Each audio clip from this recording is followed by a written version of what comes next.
Assalamualaikum warahmatullahi wabarakatuh. Bismillah, alhamdulillah, wassalatu wassalamu ala rasulillah Sayyidina Muhammad ibn Abdillah wa ala alihi wa ashabihi wa azwajihi wa dhurriyyatihi wa ahli baitihi wa man tabi'ahum bi ihsan ila yaumil qiyamah. Para alim, para ulama, para kiai, sedaya pengurus Jamiah Ahli Thariqah Mu'tabarah An-Nahdiyah yang berbahagia malam hari ini terselenggara zikir kebangsaan bersama Jatman yang alhamdulillah terlaksana di Pondok Minggir. Pondok yang belum pernah tak kasih nama tapi wis dijenengi wong akeh. Pondok Minggir. Sebenarnya enak tau ini pondok minggir-minggir nanti ya. Tapi ya hati-hati wong nek wis minggir iku medeni wong. Minggir, ra minggir tabrak.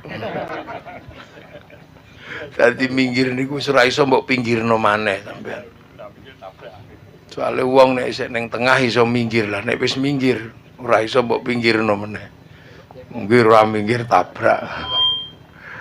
Yang saya hormati ini Bapak Wakapolda yang mewakili Pak Kapolda, alhamdulillah bisa hadir. Yang biar merasakan ternyata zikir itu berat Pak Kapolda. Dengkule gringging. Enggak, selonjor enggak apa-apa. Enggak apa-apa. Ini kebetulan alhamdulillah ada yang luar biasa. Yang dari awal sampai akhir pejabat tinggi di Yogyakarta itu nggak ada yang nyebut. Bener-bener pejabat paling sukses. Nggak ada yang nyebut karena nggak ada yang tahu. Tapi ya karena ada di depan kita tak kasih tahu semua. Sebelahnya Pak Wakapolda. Siapa nggak ada yang tahu, nggak ada yang nyebut tadi karena nggak ada yang kenal. Tapi beliau ketua bin Kabinda DIY itu. Jadi kepala Badan Intelijen Negara Daerah Yogyakarta itu. Tepuk tangan untuk beliau. Kalau ada yang ngeroh itu. Karena hati-hati sampai sama Badan Intelijen itu. Hidup tidak dikenal, mati tidak dikenal. Sebelahnya lagi itu wakil dari Bapak Danrem. Karena Pak Danrem lagi ada di Batu Jajar. Ya. Wakili ini Pak Kapolres Sleman. Yang alhamdulillah membersamai kita dengan sama kayak Pak Kapolda, lutute wis tekuk.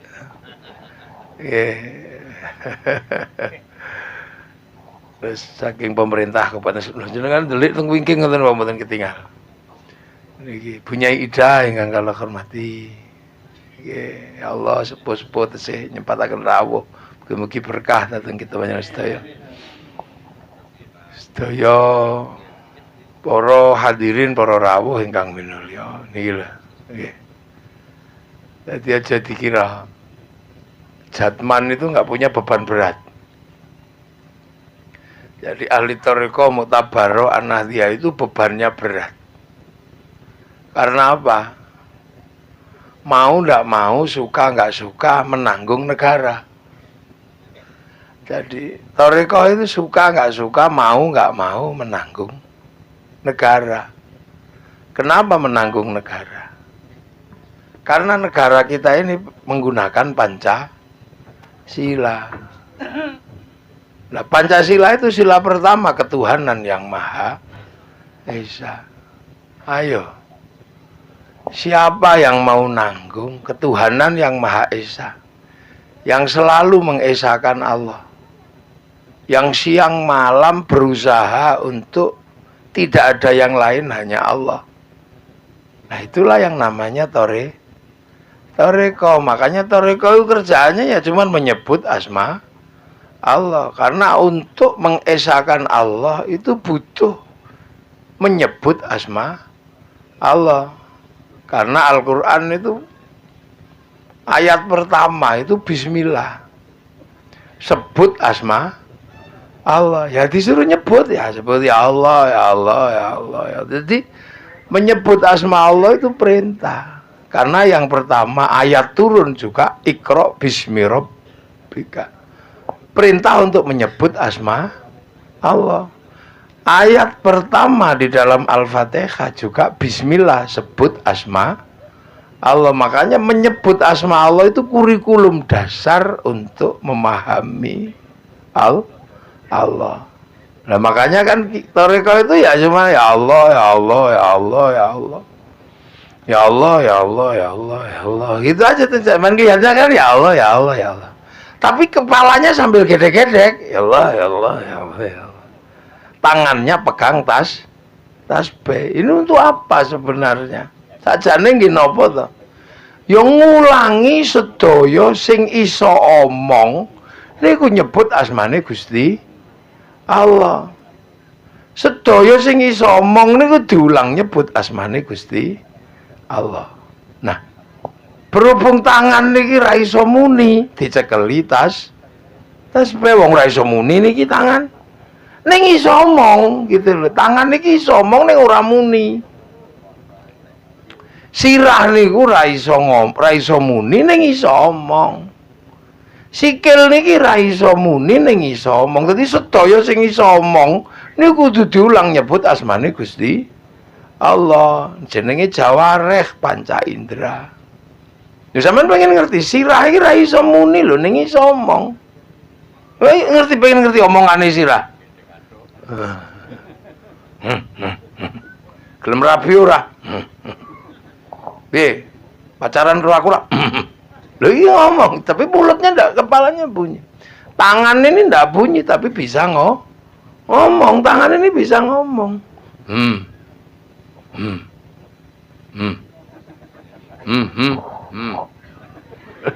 Loh, iki sama.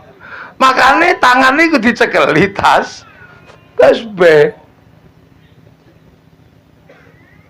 Sikil iso muni, bokong ora iso muni iso omong. Ngono iki, jengking ngono iki lho. Makane bokong dijak lungguh. Jadi Pak Kapolda iki, kenapa kita ini kalau Toreko itu semua diajak dikasih kesibukan masing-masing untuk menyebut asma Allah. Makanya kenapa sih orang kok gede-gede gini? Ya dia harus belajar menyebut karena dia bisa ngomong. Endas ini sirah kok endas, sirah ini bisa ngomong, makanya begini. Nah harapannya kalau dilatih ya Allah pegang tasbih, nanti semuanya akan menyebut asma Allah. Jadi ketuhanan yang Maha Esa itu akan tercipta kalau seluruh tubuh anasirnya menyebut asma Allah. Bismillah.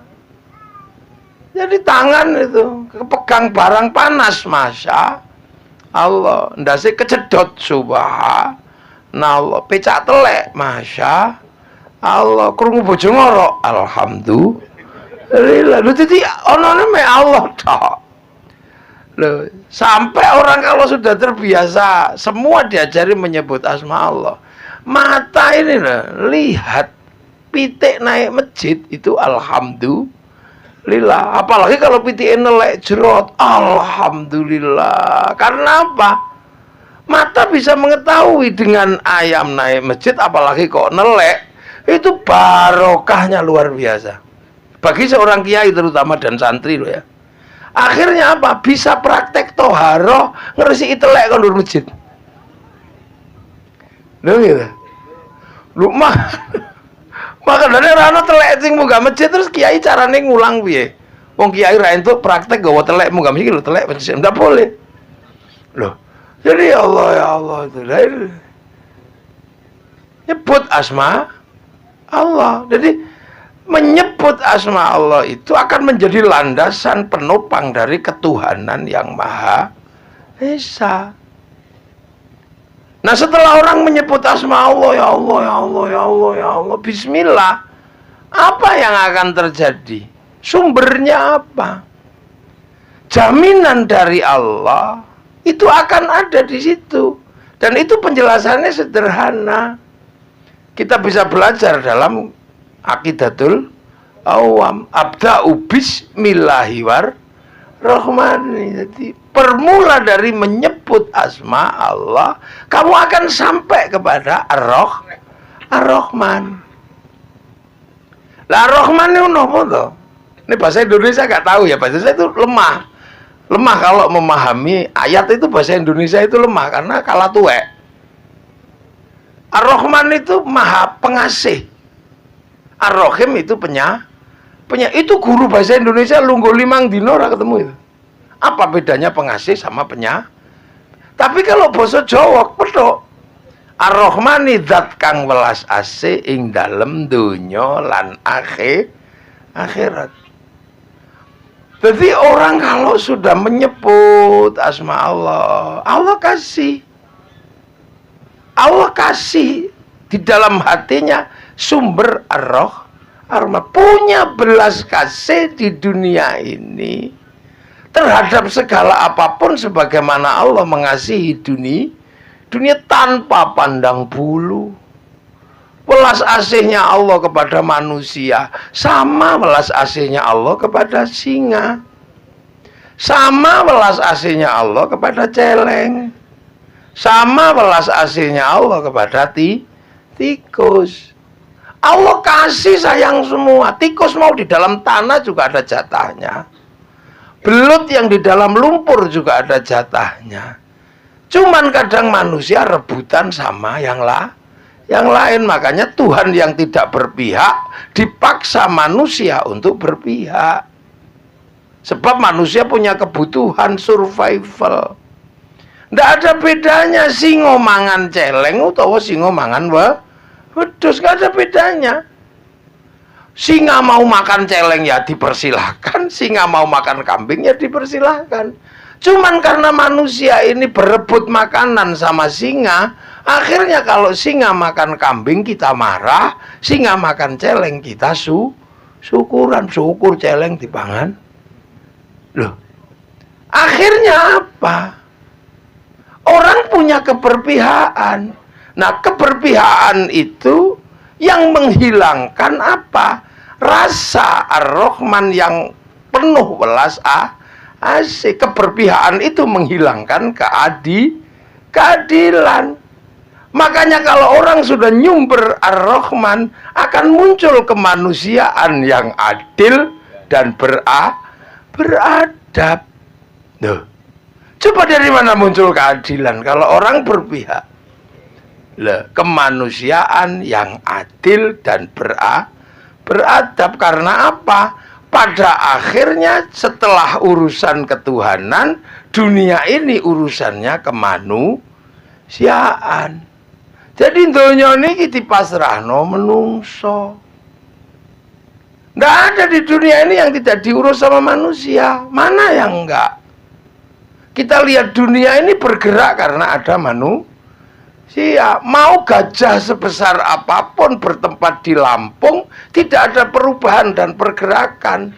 Tapi begitu manusia datang, gajahnya pergi, Lampungnya berubah. Merapi itu ada terenggiling, ada apa, nggak pernah berubah. Tapi begitu manusia datang bawa bego, berubah semua. Kenapa ada mobil? Karena manusia pengen cepat. Kenapa ada kursi? Karena manusia pengen bokongnya empuk. Jadi akhirnya manusia inilah pusat kehidupan yang kalau kita hitung tidak ada habisnya. Mukanya manusia menghasilkan industri dari berbagai macam industri. Kepala ada industri macam-macam, ada topi, industri sampo, industri peditok, industri cukur, macam-macam semua. Perut kita menghasilkan industri yang bergerak secara keseluruhan dari makanan yang kita makan, menghasilkan sawah. Sawah menghasilkan BPN, BPN menghasilkan agraria. Dia butuh negara. Nah yo, sawah nggak ada negara, bubar bacok-bacokan sak dulure mate. Nggak ada. Nah, negara ketika urusan sawah ada patok BPN, kalau terjadi sesuatu yang turun melerai pasti TNI, Polri. Loh, yang dari situ menghasilkan pola kehidupan tanam padi, tapi juga menghasilkan pabrik pupuk. Pada saat yang sama menghasilkan pabrik kompor, pabrik LPG. Itu semua akhirnya diurus negara. Jadi makanan yang kita makan nggak bisa melepaskan diri dari kehidupan negara. Setelah itu ada pabrik macam-macam, pabrik bumbu, pabrik ini. Bikin garam aja pakai tambak, batasnya diatur negara, karena kalau enggak ribut antar pemilik tambak, mati semua. Apalagi habis makan terus ngemil anggur merah. Dia yang ditanam Amerika, dia tanam Eropa, dia tanam New Zealand. Artinya dia datang ke sini pakai negara karena harus impor. Dia butuh menteri perdagangan, dia butuh eksportir, importir, dia butuh bill of lading, letter of intent, dia pasti berhubungan dengan obligasi yang berujung pada bank devisa New York punyanya Rothschild, Rockefeller. Dia nggak mandiri. Makanya kemanusiaan inilah simpul kehidupan yang diberikan kepada manusia oleh Allah, nggak dikasihkan. Agama pun begitu dikasihkan kepada manusia, dia punya siklus kehidupan yang luar biasa rumit. Kalau agama diserahkan kepada kepada Tuhan, kepada malaikat, nggak ribet. Sholat malaikat, nggak butuh pabrik sarung.